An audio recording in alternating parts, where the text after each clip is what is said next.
Сегодня я предлагаю вам рассмотреть такую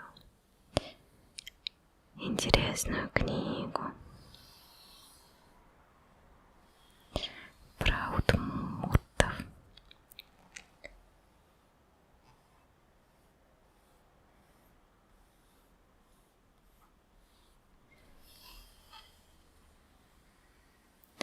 Я прочитаю некоторые фрагменты из этой книги.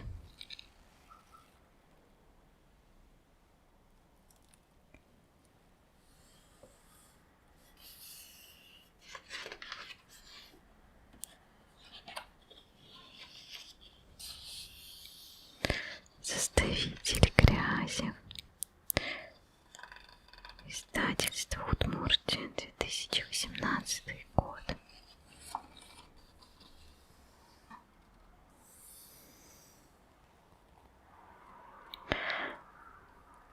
Так как в Очаге удмурты не имеют своей письменности, то вместо фамильного знака каждый домохозяин употребляет тамгу, которая после его смерти переходит к сыновьям. Именно в неизменном виде, если сын один, или разделенные на части, если их несколько.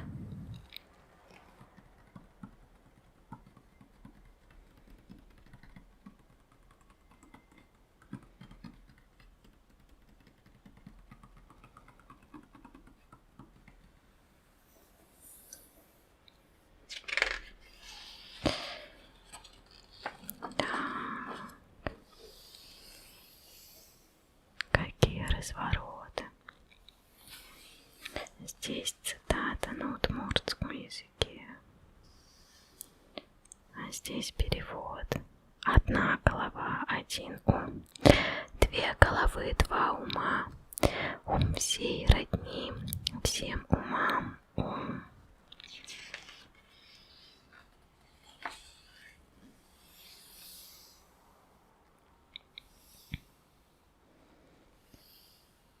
Какой интересный удмурт.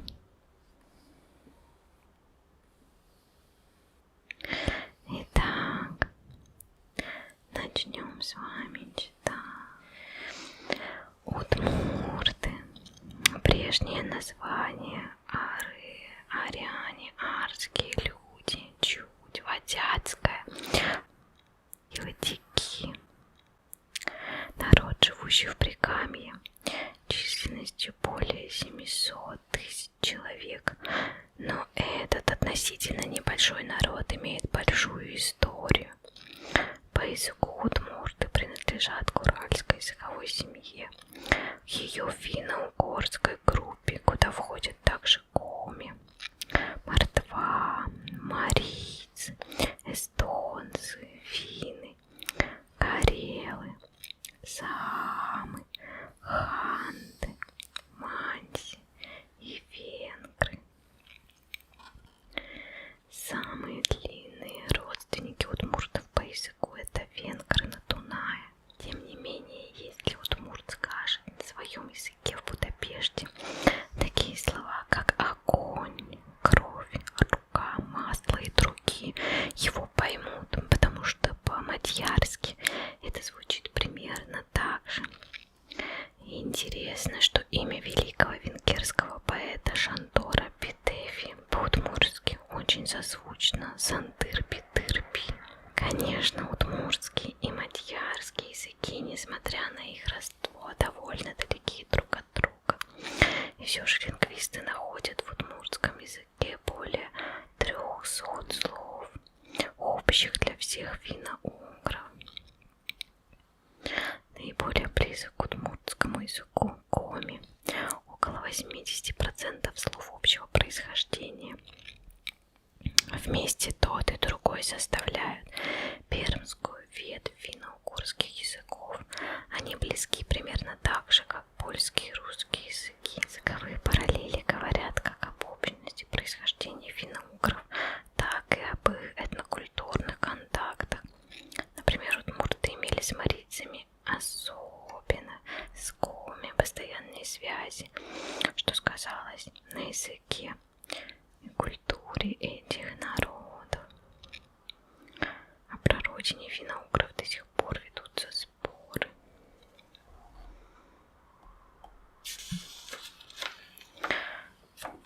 Раньше, например, считали, что она находилась где-то в предгорьях Алтая и Саян. Другие искали ее в Центральной Германии и Скандинавии. Третьи были убеждены, что финно-угры пришли из Индии.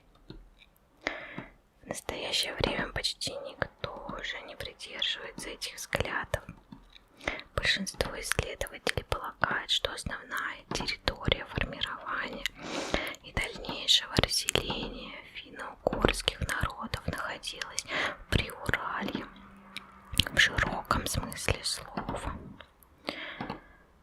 Финно-угорская общность существовала, очевидно, в эпоху развитого неолита, в третьем тысячелетии до нашей эры, а затем начала распадаться на отдельные ветви, что в конечном итоге привело к формированию современных финно-угорских народов.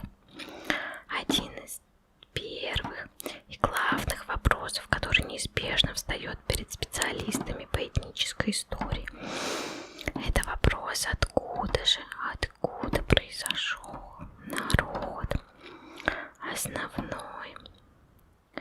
Основой для формирования финноязычных удмуртов послужили, вероятнее всего, автохтонные племена Междуречья, Вятки и Камы, создатели ряда познавательно сменявшихся здесь археологических культур.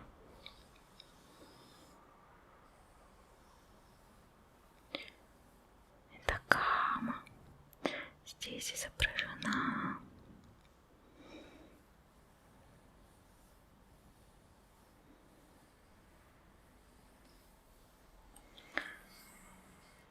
татарины, удмурты Вятской губернии Елабуга.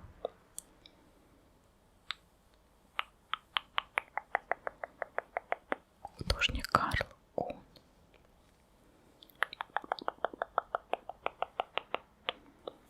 Такие разные удмурты, не похожи друг на друга.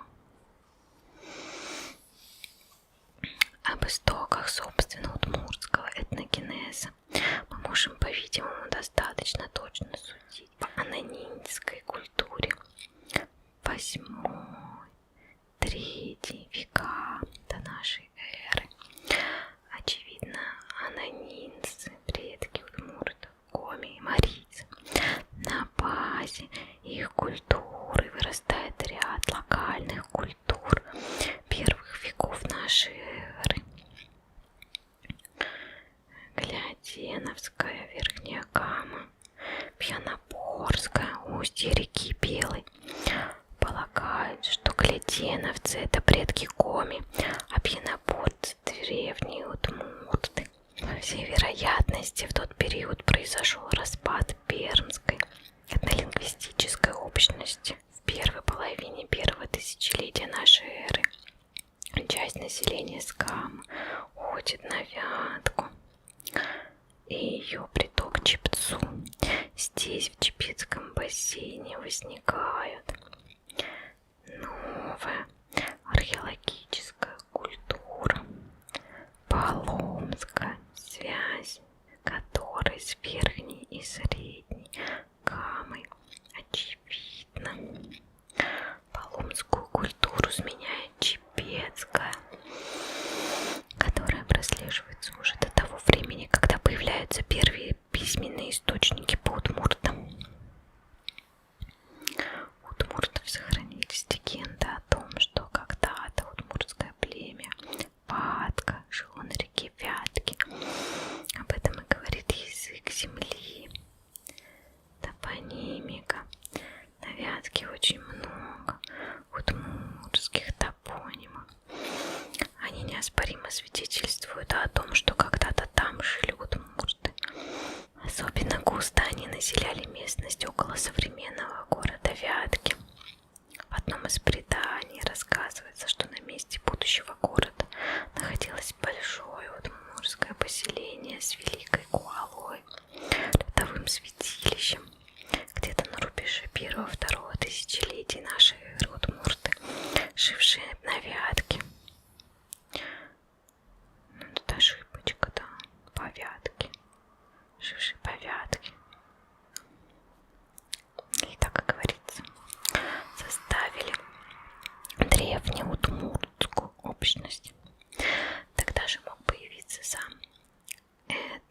древний Удмурт, который генетически, очевидно, восходит к булгарскому названию реки Вятки.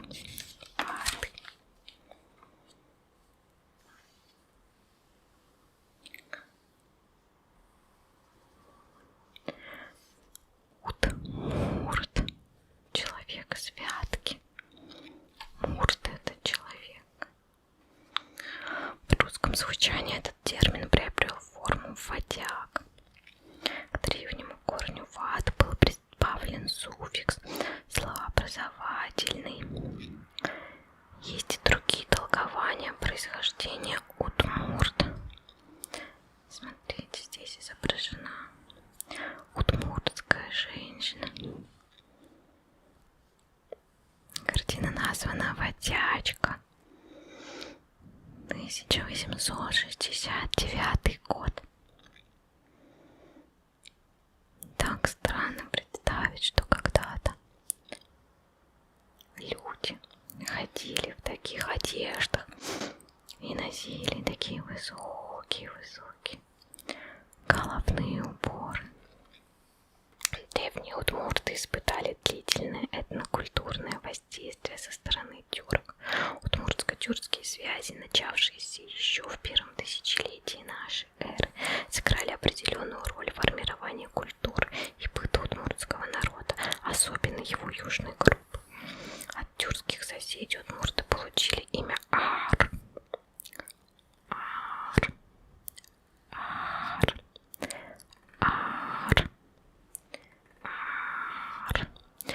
Оно встречается с XII века, а татары сейчас называют удмуртов арами. Это название попало в некоторые русские источники, где удмурты известны как аряне, арские люди. Отсюда же город Арск. Я не знаю удмуртского языка, и поэтому я могу делать очень много ошибок в удмуртских словах или в каких-то терминах.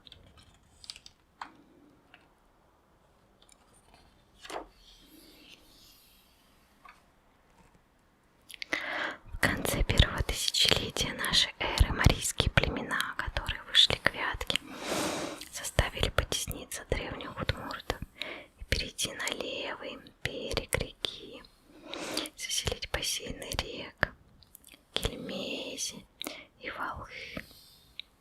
Многие удмуртские легенды повествуют о столкновениях удмуртов с марийцами из-за земли.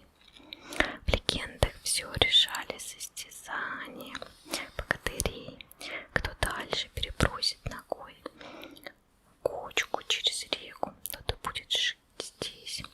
Удмуртский богатырь оказался сильнее, и марийцам, несмотря на хитрость, их богатырь подрезал кочку, пришлось отступить. В действительности же марийцы проникли довольно далеко вглубь удмуртских поселений. Другая часть ассимилировалась в русских поселениях на Вятке. Третья часть ушла на Чепцу, где уже раньше жили удмурты. К концу 17 века они в основном занимали территорию нынешнего расселения. Исторические связи удмуртов со славянским миром уходят в глубокую древность. Об этом свидетельствуют многочисленные славянские вещи в археологических памятниках Удмуртии. Первые русские поселенцы появились на Вятке во второй половине 13-го, начале 14-го столетий, спасаясь от татаро-монгольского ига, особенно на реке Пьяни, когда царевич Аранша подверг страшному разгрому Нижегородско-Суздальскую землю. Часть ее населения бежала на север и северо-восток, причем некоторые из нижегородцев и суздальских нашли себе прибежище в глухих вятских лесах.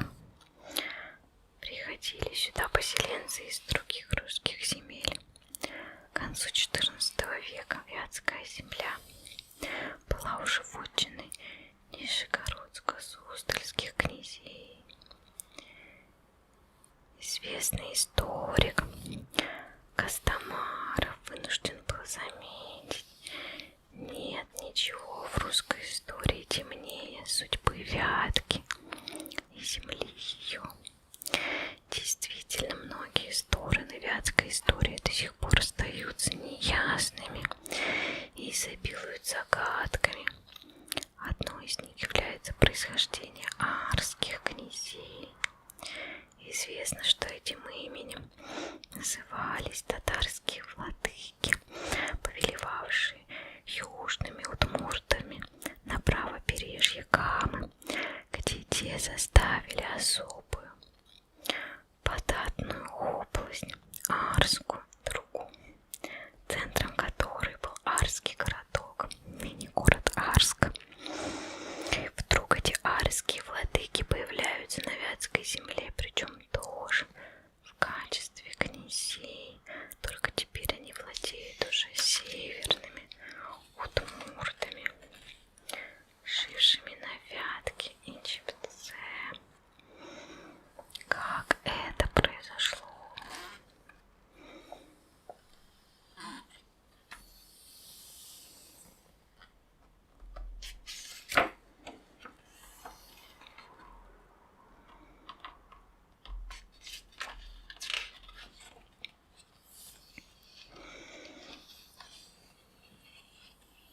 Это удмуртский инструмент, называется крещ.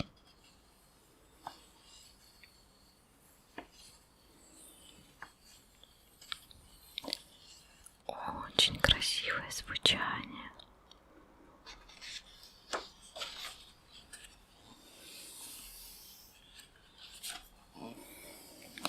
Давайте почитаем народные сказки.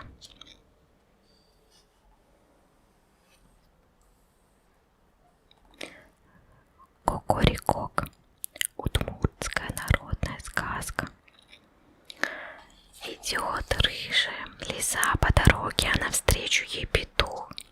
Да такой красавец, хвост серпом, гребень пилой, рубаха на нем желтая, плетеная корзиночка под зеленым крылом. Увидела лиса петуха и подумала: эх, съела бы его сейчас, перышко бы не оставила. Да боюсь, по дороге люди ходят, увидят. Не сдобровать мне тогда, заманю-ка я его к себе домой. Там с ним без помехи разделаюсь. Здравствуй, петушок, говорит лиса сладким голосом. Давно мне хочется с тобой подружиться. Меня зовут Кущ-Пыш, длинный хвост. А тебя как? А меня Кокорикок, отвечает петух. Далеко ли ты, дружок, собрался? Да вот на базар иду, надо бы гороху купить. Как пойдешь с базара, так заходи ко мне в гости, приглашает лиса. Я тебя на славу угощу. Ладно, приду, пообещал петух, а про себя подумал: с тобой дружить, живым не быть.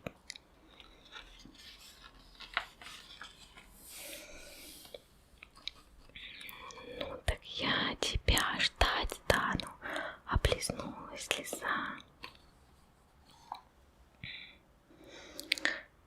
Ой, как тебя зовут-то?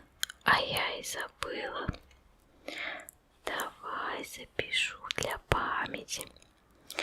Поднял петух с дороги уголек и написал у лисы на лбу: медведь. Ушла лиса, а петух поглядел ей вслед и побежал домой, покуда цел. Пришла лиса домой, села на лавочку, стала гостя поджидать, в окошко поглядывать. Уже вечерело, а петуха все нет. Ждала лиса, так у окошка и заснула. Проснулась она утром голодная и злая-призлая. Ну, думает, обманул меня петух.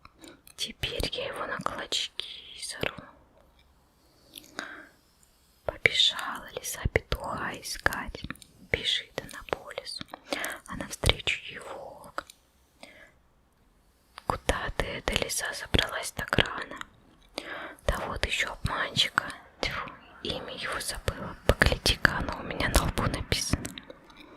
Глянул волк, а у лисы на лбу написано медведь. А зачем он тебе, спрашивает волк? Хочу его на клочки разорвать. Испугался волк. Ну уж, если она медведя собирается на клочки разорвать, то меня целиком проглотит. Подумал он и убежал без оглядки. Тут из чащи вылез медведь. Здорово, лиса, что-то поднялась в такую рань. Да вот, ищу. Твое имя его забыла. Погляди-ка, оно у меня на лбу написано. Увидел медведь, что у лисы на лбу написано медведь. Удивился и спрашивает, а зачем он тебе? Хочу его на клочки разорвать, отвечает лиса. Разозлился медведь, заревел, зарычал, схватил лису за длинный хвост, забросил в кусты. Стукнулась лиса о березовый пень, едва на ноги поднялась и заковыляла к себе домой. А про петуха уже думать забыла.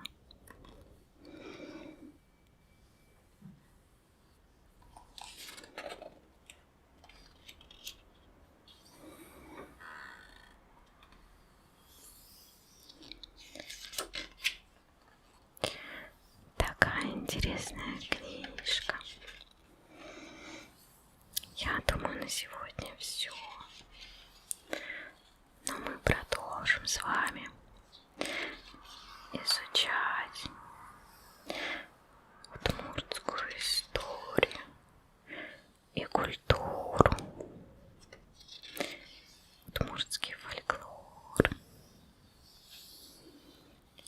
А сейчас закрывайте глазки и крепко